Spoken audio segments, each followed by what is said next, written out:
সেদিন রাতে কাজ শেষ করে ফিরছিলাম। রাস্তা পুরো ফাঁকা, আর চারপাশে অদ্ভুত নীরবতা। হাঁটতে হাঁটতে হঠাৎ মনে হলো কেউ আমার নাম ধরে ডাকছে। ফিরে তাকালাম, কিন্তু কেউ নেই।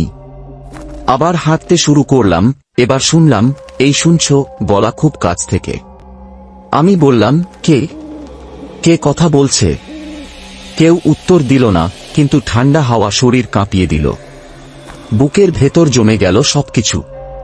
একটু পরই দেখি রাস্তার পাশে একটা মেয়ে দাঁড়িয়ে। তার মুখ ঝাপসা, স্পষ্ট দেখা যাচ্ছিল না। সে বলল আমাকে সাহায্য করবে। গলা অদ্ভুত লাগল। আমি কাছে যেতেই গলা বদলে গিয়ে সে ফিস করে বলল, তুমি আর ফিরতে পারবে না।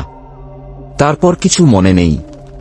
সকালে আমাকে অজ্ঞান অবস্থায় রাস্তার পাশে পেয়েছিল, কিন্তু সেই মেয়েটার ছায়া এখনো মনে পড়ে।